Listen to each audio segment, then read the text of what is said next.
The hearing of the Senate Small Business Committee will come to order. Thanks for joining us today to examine targeted solutions to relieve the tax compliance burden for America's small businesses. We'll be hearing today from two panels of witnesses. The first is a panel of small business owners who will offer their own experiences on tax compliance. And then the second panel includes representatives from small business advocacy groups, two of which are also small business owners. And I want to thank all of our witnesses today for being here and testifying. As chair of this Senate Committee on Small Business and Entrepreneurship, I've really had the pleasure of partnering with business owners and their advocates to address many issues. In my discussions with that community, there's one that's raised really more than any other, and that is the burdensome federal tax code and the burden of compliance because of its complicated nature. The administrative burden of tax compliance is now a greater strain on small businesses than even their tax liability, according to an NSBA small business survey. I don't need to tell the business owners here today about that burden because you all live it every day. But I do want to describe it for the others in attendance so they can better grasp what we're talking about. The federal tax code now is about 74,000 pages long. That's about 4 million words, and it's continuing to grow really with no end in sight. Under this administration, it's already grown approximately 7,000 pages. And just for some historical perspective, the code was only 400 pages long when it was first created. While it's convenient to think that only a company's CPA needs to be able to navigate such a behemoth, the reality is that the business owner must be up to date on scores of yearly changes in order to stay in compliance him or herself.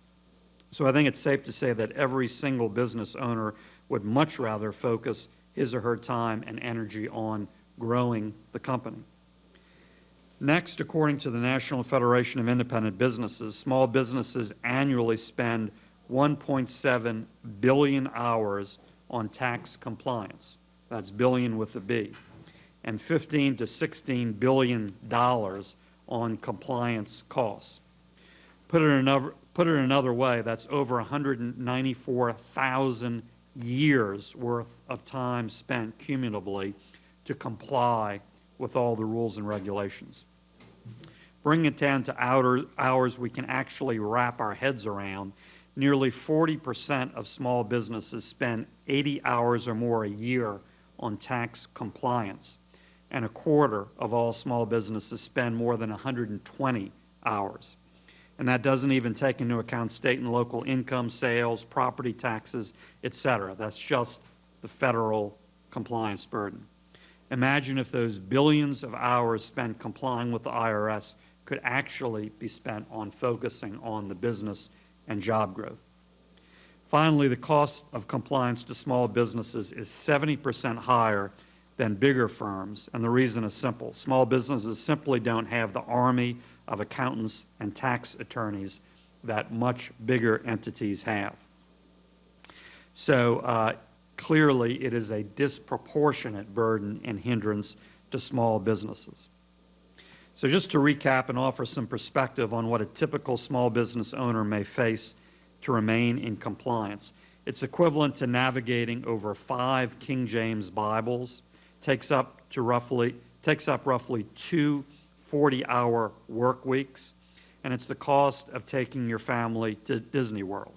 All of that just to comply with the tax code. And of course, I'm not even talking about the actual liability, the actual burden of paying the bill. While broad tax reform is certainly needed, small businesses shouldn't have to wait for super broad wholesale tax reform to have these compliance issues addressed in a common sense way. Congress can and should act on them right now.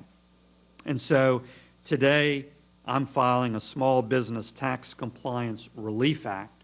We're going to talk about various parts of it here. That's the purpose of this hearing, to touch on those subjects. And I'm certainly inviting all of the committee's input as we go to a markup in the near future.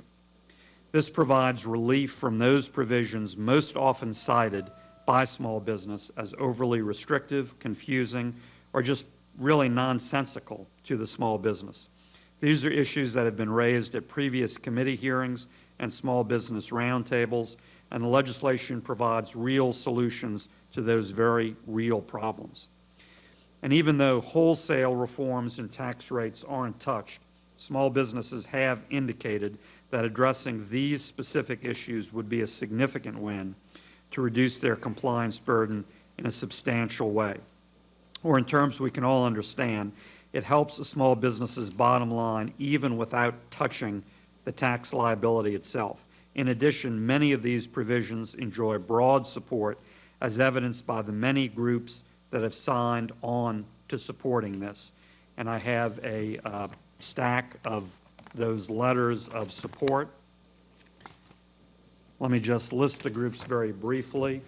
The NFIB, National Federation of Independent Business, the National Small Business Association, LABI, the Louisiana Association of Business and Industry, the Angel Capital Association,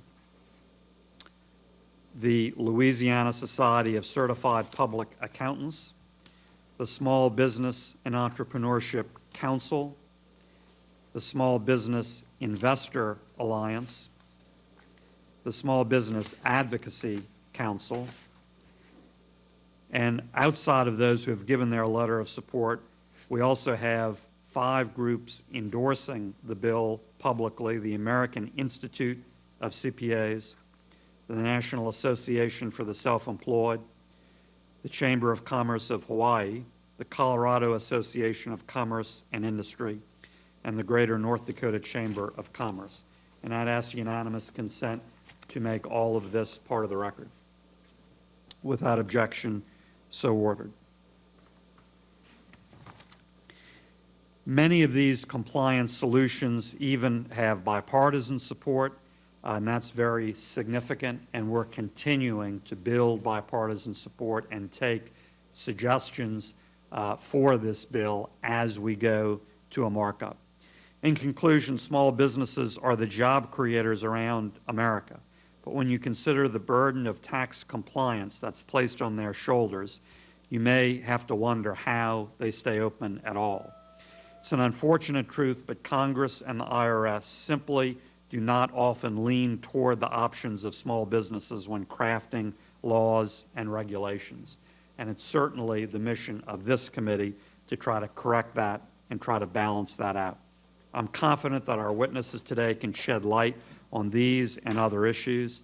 So again, thanks to all of our witnesses, thanks to all of the groups that have weighed in on this important issue.